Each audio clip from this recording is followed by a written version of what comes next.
She was the iconic Queen of the Nile.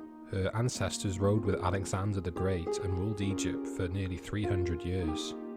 Her intelligence and skill as a politician were legendary, as were her love affairs with Julius Caesar and Mark Antony. She risked everything so her son could rule an empire as big as Alexander's, but in the end, to save herself from humiliation, she died from a snakebite. Today, on The Ancient Egyptian, we begin our mini-series with a look at the ancestry and early life of Cleopatra.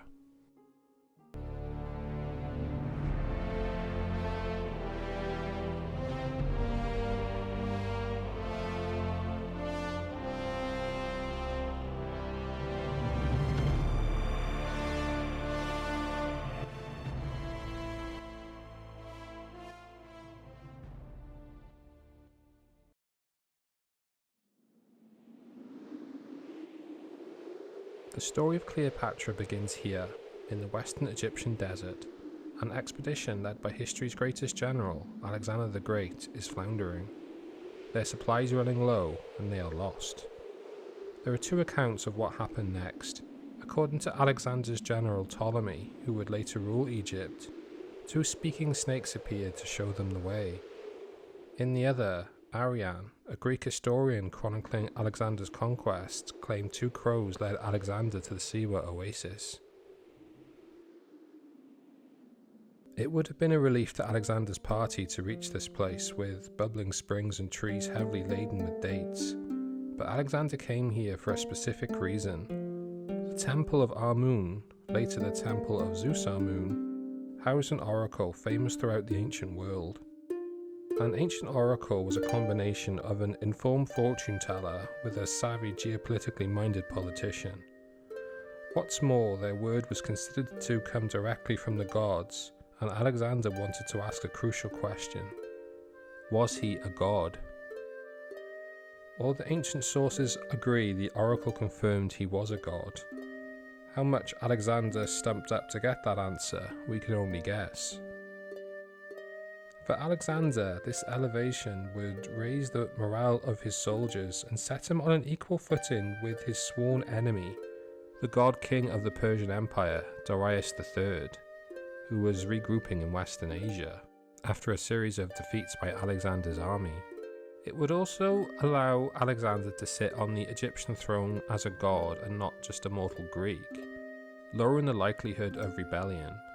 Not long after being enthroned, Alexander would march out of Egypt and went on to conquer most of the known world, his empire stretching from Greece to India.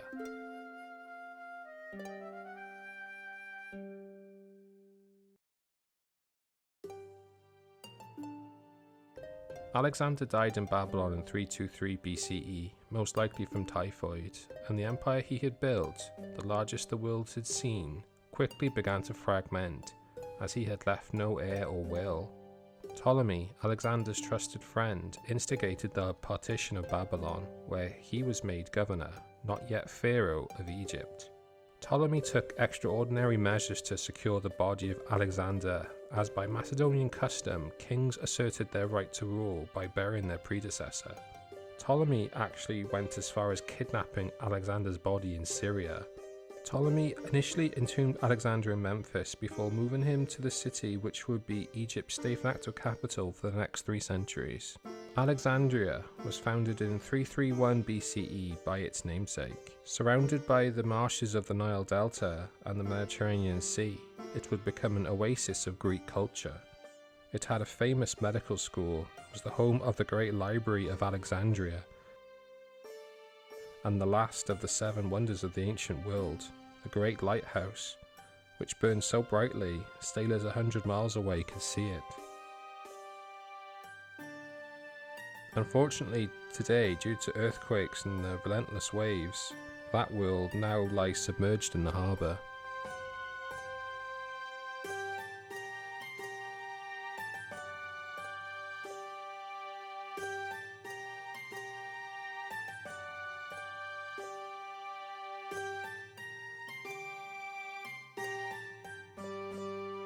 The next 20 years would be dominated by conflict between Greek and Macedonian warlords, but would result in Ptolemy crowning himself pharaoh in 305 BCE, begin the 33rd dynasty, and become the first of 13 pharaohs bearing his name.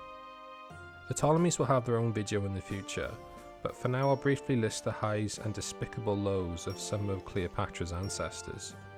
Ptolemy II, standing here next to Isis, was nicknamed Sister Lover as he married his sister Arsinoe and he killed 2 of his brothers. Ptolemy III was the greatest of the dynasty. He conquered Babylonia but had to return to Egypt to put down a rebellion. This is when Ptolemaic integration into Egyptian religion went all in. However, Amin, favoured by Alexander the Great, lost his primacy in favour of Ptah, in part represented by the Apis bull in Memphis. We'll come back to this a little later in the video. Ptolemy IV murdered his mother, brother and uncle to secure his crown. Ptolemy V lost most of Egypt's foreign territory.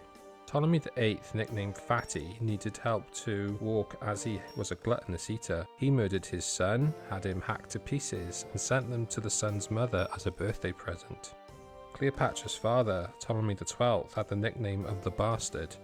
He was the illegitimate son of Ptolemy IX. He was later nicknamed Olates as he loved playing his flute and neglecting affairs of state. With ancestors like this, Cleopatra had to fall very far from the tree.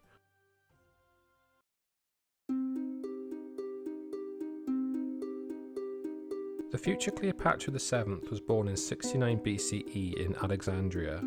Her mother was most likely Ptolemy XII's wife, Cleopatra V, and she disappears from records around the same time. As a child, Cleopatra would have spent much of her time at the Museon and Library of Alexandria. While there, she would have read the complete works of the great Greek philosophers, Socrates, Plato, Aristotle, amongst others, read history, and developed her skills in oratory and statecraft, ones that would serve her well in later life. Accompanying her father on royal tours, Cleopatra would see religious ceremonies in cities like Memphis, the home of the Apis bull, the perceived representative of the Egyptian god Ptah. Now, Ptah is as ancient a god as you can get, almost as old as Ra. Credited with having a hand in creating the world, Ptah was the god of craftsmen and was even believed to be the father of Imhotep, the architect of the first pyramid. His cult centre was Memphis, and it was believed the Apis bull was his herald. The story goes that one day lightning struck from the heavens to impregnate a cow. That cow would be the goddess Hathor, the goddess of fertility, love and music. When the Apis bull was born, it had wings on its back and a beetle on its tongue. It's no coincidence this symbol of strength and fertility was located at Memphis. For millennia, this had been the seat of power for the pharaohs and became a synonymous symbol of the strength of the royal house. For centuries, the bulls were pampered, led in processions for pharaonic visits, and buried in elaborate funerals and tombs in the Saqqara Serapeum across the Nile in the west. The pomp and splendour no doubt would have impressed Cleopatra, but it would have been tempered, as all the prayers and chants would be in a language she couldn't understand. It could have been around this time that Cleopatra decided to learn Egyptian and immerse herself in its ancient religion. The only one of her family ever to do so, but she also recognised that these events projected power and mystique. Later on, she would use them to full effect.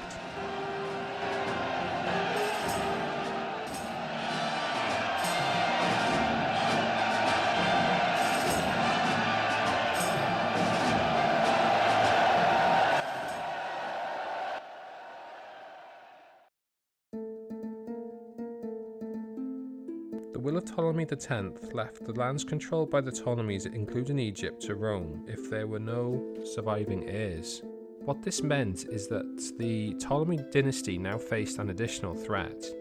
If their own family members weren't trying to kill them, a threat of a Roman-backed assassin was now a possibility, and it would all be legal. A legal claim was begun to annex Egypt in Rome in 65 BCE by Marcus Crassus, the richest man in Rome, and who had defeated the slave army of Spartacus in 71 BCE.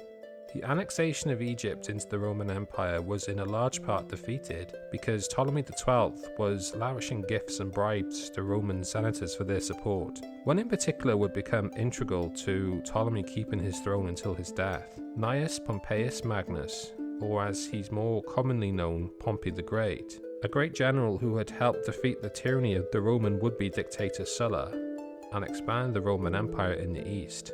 The problem was the Romans had an insatiable taste for conquest, and using their normal ploy of preempting an attack, invaded Cyprus in 58 BCE.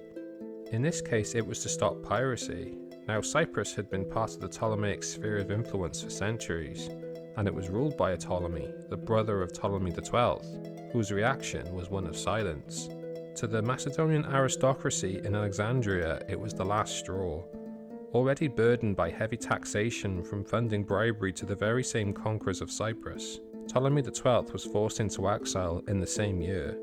Joining her father in exile, Cleopatra would end up as a refugee, protected in a villa owned by Pompey outside Rome.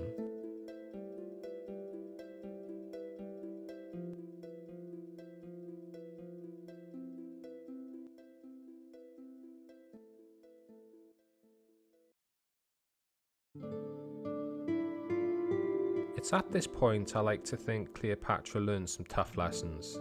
Being pharaoh, even having the blessing of the gods wasn't enough to keep your crown. Without allies you were defenseless, and unless you were ruthless to your enemies, they would always win. Here she was a guest of a regime that had bankrupted her country and had spilt the blood of her family. Most importantly, she saw the failure and missteps of her father, who had been refused by the Senate of using Roman soldiers to take Egypt back from his daughter, Berenice IV, Cleopatra's older sister, who had assumed the throne. Now I just want to pick up here on the role of women rulers and regents at this time. There was a precedent for the Ptolemaic rulers to allow women into positions of power. Ptolemy IX for a time was co-regent with his grandmother, Cleopatra II, when he was young. Ptolemy X ruled in a co-regency with his mother, Cleopatra III, and then with his wife. Women more generally at this time in the Greek world had experienced a change in their role in wider society, thanks to the dominant culture being Macedonian, who were further along in women's rights. They began to participate in public life beyond the home. Marriages were between two individuals, not two houses. Women could own property, obtain a divorce freely, and could inherit wealth in their own right.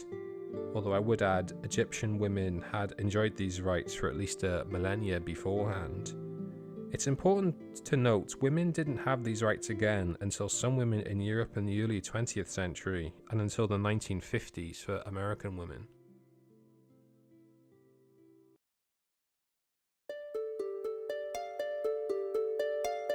Events now move fast. Conscious of losing their investments, Roman financiers wanted Ptolemy back in Egypt. The reason being, while in Rome, Ptolemy had been borrowing capital, notably from a financier called Gaius Rabirius, who we will meet later in the video, to bribe Roman senators for their help to claim back his throne. They showed their resolve when a delegation sent by Berenice IV were murdered while en route to plead her legitimacy to rule Egypt to the Senate. With the Senate refusing to comply, in 55 BCE, Pompey and Ptolemy exposed a fatal flaw in the late Roman Republic and went straight to the closest Roman governor to Egypt, Aulus Gabinius in Syria. Offering him 10,000 talents to invade Egypt, he agreed. This same flaw would allow Julius Caesar to conquer Gaul despite Senate misgivings. Having virtual military and economic independence meant laws could be broken with little consequence. Accompanying the invading army, Cleopatra, 14 at the time, would encounter a man who would change her life forever, a young cavalry officer called Marque Antony, but for now they were just allies against a common enemy. Gabinius' army defeated all Egyptian forces at Egypt's borders and captured the palace in Alexandria without a fight. Berenice was now defenseless and was swiftly executed by her father along with her supporters. Egypt was, on the face of it at least, back in Ptolemy's hands, but at a terrible price. Roman, not Greek soldiers patrolled Alexandria. Rabirius, by order of Gabinius, was made Minister of Finance to oversee the repayment of Ptolemy's debt. In the 4 years until his death in 51 BCE, Ptolemy devalued the currency by up to 50% and had shown the Romans they had made a bad investment. But for all the hardship, Ptolemy did score a propaganda victory. Successfully framing Rabirius as the cause of Egypt's woe, Ptolemy allowed his Minister of Finance to be chased out of Egypt. However, for now, the Senate's interest was fixed on an emerging threat on the other side of the empire, in Gaul, modern-day France. Julius Caesar, fresh from defeating the Gallic chief Vercingetorix, had a battle-hardened army perilously close to the Italian peninsula. It wasn't a great inheritance to leave to Cleopatra, who was to rule jointly with her younger brother Ptolemy XIII, an Egypt that was broke, resentful, and perilously close to being absorbed by Rome. Next time, civil war erupts between Cleopatra and her brother. Ptolemy XIII gets an early win, forcing Cleopatra to flee. Pompey meets an abrupt end, and in one of the most infamous reveals in history, Cleopatra gains a powerful ally.